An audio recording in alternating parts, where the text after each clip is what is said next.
चलो चलो सब कहत हैं, कहत हैं, कहत हैं। यदि तुम लोग कबीर को भी रोमन में लिखते हो, देवनागरी एकदम ही भूल गए क्या? हाँ, हिंदी में नहीं, देवनागरी में। हिंदी में तो लिख रहे हो, देवनागरी में नहीं लिख रहे। कबीर रोमन में लिखे जाते हैं, लिखो देवनागरी में। चलो चलो सब कहत हैं, सब कहत हैं, मुझे कॉमा मुझे अंदेशा, अंदेशा, अंदेशा, अंदेशा। और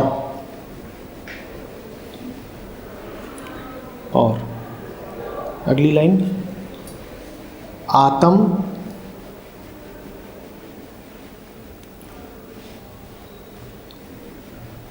से परिचय नहीं,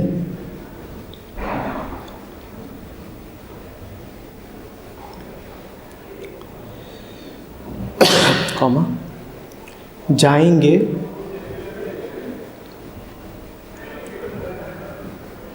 किस किस ठौर।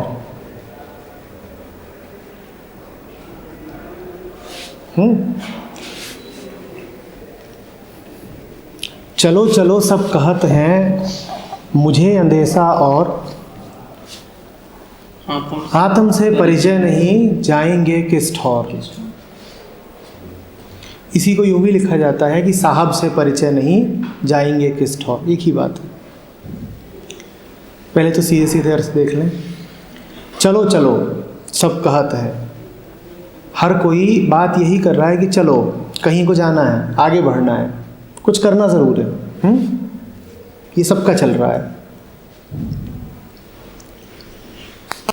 मुझे अंदेशा और, पर मुझे कुछ गड़बड़ दिख रही है, मुझे शक है, मुझे तो कुछ दूसरा ही शक है। तुम चलने चलने की बात कर रहे हो, मुझे दूसरा ही शक है। आत्म से, साहब से, स्वयं से, खुद से परिचय नहीं जानते। अपने को ही नहीं जानते। जाएंगे किस ठौर। तो ऐसा आदमी चलेगा भी तो, ठौर माने ठिकाना, चलेगा भी तो पहुंचेगा कहाँ? और अंदेशा है ये, आशंका है ये। कबीर कह रहे हैं बाप रे, तुम कहाँ जाके गिरोगे? तुम चलने की तो बात कर रहे हो, पर तुम्हारा चलना यूं ही है जैसे कोई शराबी चल रहा हो, जैसे कोई पागल चल रहा हो, जैसे कोई नींद में चल रहा हो। जो नींद में चल रहा होगा उसके लिए चलना उपयुक्त है या ठहर ही जाना? क्योंकि जो नींद में चल रहा होगा जाएगा कहाँ?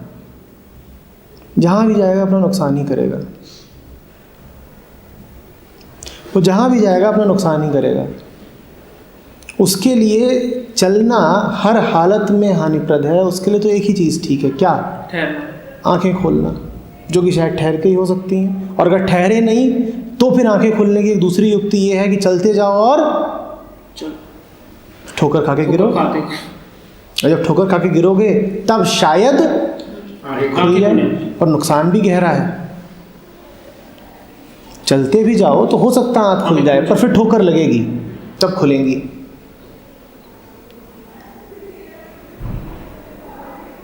चलो चलो सब कहत हैं, मुझे अंदेशा और साहब से परिचय नहीं, जाएंगे किस ठौर। ये चल तो रहे हैं पर ये जाएंगे कहाँ? जो भी व्यक्ति खुद को नहीं जानता वो जाएगा कहाँ? तुमसे एक बात पूछ रहा हूँ, बताना।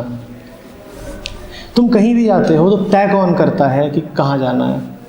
तुम कहीं भी जाते हो तो रास्ता कौन तय करता है? लक्ष्य भी तुम तय करते हो और पथ भी तुम ही तय करते हो, दोनों ही तुम ही तय करते हो। जहाँ पहुँच रहे हो और जो रास्ता अख्तियार कर रहे हो वो वैसा ही होगा जैसे, वो कैसा होगा? जैसे तुम हो। तुम्हारे लक्ष्य कैसे होंगे? जैसे तुम हो। अगर तुम डरे हो, अगर तुम कंफ्यूज्ड हो, दुविधा में रहते हो, तो तुम्हारे लक्ष्य कैसे होंगे? वैसे ही होंगे ना।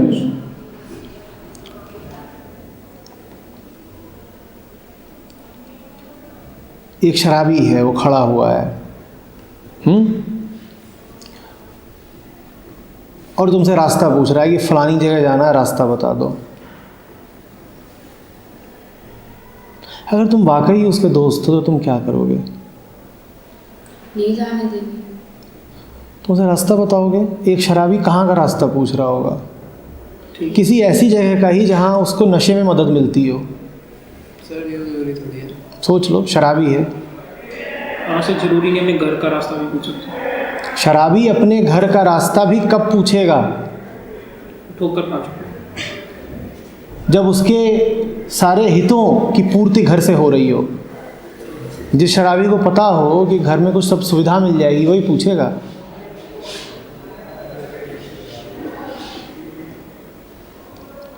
अन्यथा तो वो यही करेगा कि जहाँ उसे नशा दिखेगा। और तुमने रास्ता बता भी दिया, चलो घर का ही बता दिया, तो भी चल के किसे आना है? उसे। और रास्ते में क्या है? नशे। रास्ते में नशेड़ी भी है, रास्ते में पत्थर भी हैं, रास्ते में मैनहोल भी हैं। तुम लोगों के साथ ही बात करना इसलिए ज़रूरी है कि तुम लोग जिस जगह पर खड़े हो, तुम चल बहुत तेज़ी से रहे हो, चल रहे हो ना, और तुम्हारे आसपास का माहौल भी ऐसा ही है जो लगातार चलता जाता है, भगाता जा रहा है। चलो कहीं को पहुँचो, बिना ये देखे कि कौन पहुँच रहा है, और बिना ये देखे कि तुम्हारे लक्ष्यों की और तुम्हारे रास्ते की गुणवत्ता तुम्हारे मन की गुणवत्ता से अलग नहीं हो सकती। चलना तो चाहते हो, बिना ये जाने, मैं ये भी नहीं कह रहा कि कहाँ पहुँचना है, बिना ये जाने कि पहुँचने वाला कौन है। मैं ये नहीं कह रहा हूँ how to decide your goals, वो बातें तो हम करते ही रहते हैं आमतौर पे, समझ रहे हो ना, इसमें अंतर है। How to decide your goals में क्या चीज़ है जो साबुत है, जिस पे कोई खतरा नहीं है। यू तो साबुत ही है ना। तुम कह रहे हो मैं वही हूँ जो मुझे रहना है, अब मुझे बताओ कि मैं रहते हुए कौन सा लक्ष्य चुनूं। हम यही सवाल करते हैं ना। तुम जब भी किसी के पास जाते हो कि अब क्या करना चाहिए, अब क्या लक्ष्य बनाएं अगला, तो तुम क्या ये कहते हो कि ये बताइए लक्ष्य बनाने वाला कौन होना चाहिए, या तुम ये पूछते हो कि लक्ष्य क्या बनाएं? क्या पूछते हो? क्या बनाएं? तुम गोल मेकिंग में उत्सुक रहते हो। तुम ये तो कोई पूछते ही नहीं कि who is the one who is chasing the goal.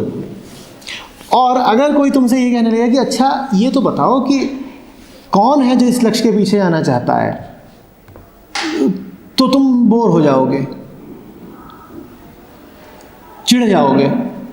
तुम कहोगे सीधी बात पूछने आया हूँ यार, सीधी बात बताना, मैं तुमसे पूछने आया हूँ कि मुझे क्या करना चाहिए। वो कह रहा है ये तो देखो कि तुम हो कौन, क्योंकि जो तुम होगे वही तुम करोगे। तुम हिंदू हो तो कहाँ जाओगे? मंदिर ही जाओगे। तो अब तुम पूछने क्या आए हो कि कहाँ जाऊँ? एक बार तुमने तय ही कर लिया कि तुम हिंदू हो तो अब कहाँ जाओगे? मंदिर ही तो जाओगे ना। तो बड़ा सवाल ये नहीं है कि कहाँ जाऊँ, बड़ा सवाल ये है कि जाने वाला कौन है। बड़ा सवाल क्या है कि वो कौन है जो इस लक्ष्य के पीछे जा रहा है। अब मैं तुमसे पूछ रहा हूँ, ध्यान से बताना और ईमानदारी से, ठीक है ना। तुम जिन लक्ष्यों के पीछे जा रहे हो, इनके पीछे जाने वाला कौन है? नहीं, हम नहीं। हमारी पैदाइश ऐसी हुई है तो वो डिसाइडेड ही है कि हम लक्ष्य के पीछे जाएंगे। कौन है? तो जो भी एक्यूमुलेशन है बचपन से आइडियल्स का, तो उनसे ही कुछ टारगेट निकलता है। तो वही जो एक्यूमुलेशन से जो हमारा सेल्फ बनता है उससे जाते हैं। और वो जो सेल्फ है वो तो एक्यूमुलेटेड सेल्फ है ना। तुम्हारी भाषा ले रहा हूँ, एक्यूमुलेशन से आया तो एक्यूमुलेटेड सेल्फ है।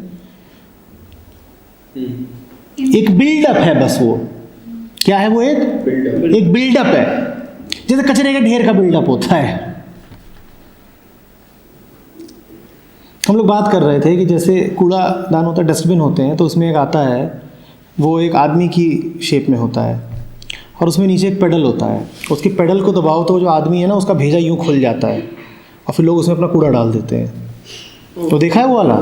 एक बंदा खड़ा हुआ है, पेडल दबाओ तो उसका सर यूँ खुल जाएगा पीछे की ओर, उसमें डाल दो। तो ऐसे ही हुआ है वो बिल्डअप, जिसको तुम कह रहे हो एक्यूमुलेशन हुआ है, इकट्ठा हुआ है। वो कैसे हुआ? ऐसे ही तो हुआ है कि दुनिया आती गई है, भेजा खोल के उसमें कुछ कुछ डालती गई है और इकट्ठा हो गया है। अब ये बताओ, वो तुम तो नहीं हो ना, वो तुम तो नहीं हो, वो तो एक अनरियल फेक बिल्डअप है जो खड़ा हो गया है। तुम जिस भी लक्ष्य की बात करोगे, उसके पीछे अगर जाओगे तो वो किसका लक्ष्य है? वो उस कूड़ेदान का लक्ष्य है जिसमें सब इकट्ठा हुआ है। अगर उस लक्ष्य से किसी को कुछ मिल भी गया तो किसको मिला? उस कूड़ेदान को मिला। तुमको क्या मिला? बाबा जी का।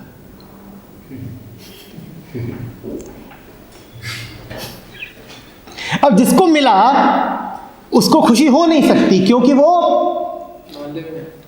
उसमें जान नहीं, वो मृत विचार है बस, जो इकट्ठा हो गए हैं किसी और से आके। तो उसको मिल भी गया तो उसे क्या? सेटिस्फैक्शन। उसे कुछ मिलेगा नहीं। मिल किसे सकता है? तुम्हें, पर तुम्हें कुछ मिला नहीं। तो कुल मिला के हुआ क्या? 0। और समय का क्या हुआ? जो पूरा समय लगा वो गोल अचीव करने में, को पाने में, क्या हुआ उसका? खाया पिया कुछ नहीं, गिलास थोड़ी बार आना। मिला कुछ नहीं, भागते रहे, मरने का समय आ गया। अब किसी से बता भी नहीं सकते कि जिंदगी खराब हुई है। समस्या ये है कि अब जाके किसी से अगर बोल भी दो कि अब पता चल रहा है 60 की उम्र में आ गया कि ज़िंदगी तो तब बर्बाद कर ली, तो बोला भी नहीं जाएगा, क्योंकि लोग कहेंगे कि या तो बेवकूफ़ है या पागल है। कहेंगे बेवकूफ़ कौन कहेगा? वो कहेंगे देखो इतनी साल भर मेहनत करता रहा, 50 साल मेहनत करी, अब कह रहा है कुछ मिला नहीं, तो बेवकूफ़ ही था। और पागल कौन कहेगा? वो कहेंगे अरे देखो सब कुछ तो इसको मिल गया, 3 इसने मकान खड़े कर लिए हैं, 4 इसके पास गाड़ियाँ हैं, इतने करोड़ का इसका बैलेंस है, और ये कह रहा है कि कुछ मिला नहीं, तो पागल होगा। तो किसी से कह भी नहीं सकता, ऐसी व्यथा है जो किसी को बता भी नहीं सकते, पर वो ज़िंदगी में मौजूद है। और वो कहाँ दिखाई देती है? वो चेहरे पे दिखाई देती है, वो आँखों में दिखाई देती है। अगर तुम्हें चेहरे पढ़ना आता हो, अगर तुम्हें आँखें पढ़नी आती हो, कि जहाँ भी पहुँचे, जिस ठौर पहुँचे, कबीर कह रहे ना जाएंगे किस ठौर, कि जिस ठौर पहुँचे कुछ पाया नहीं, बस एक काम हुआ है, जिंदगी खराब हो गई। कचरे को इकट्ठा करा, कचरा इकट्ठा करा, और कह भी नहीं सकते कचरा इकट्ठा करा, उसमें भी अहंकार को चोट लगती है। कह भी नहीं सकते सब व्यर्थ था, उसमें भी चोट लगती है।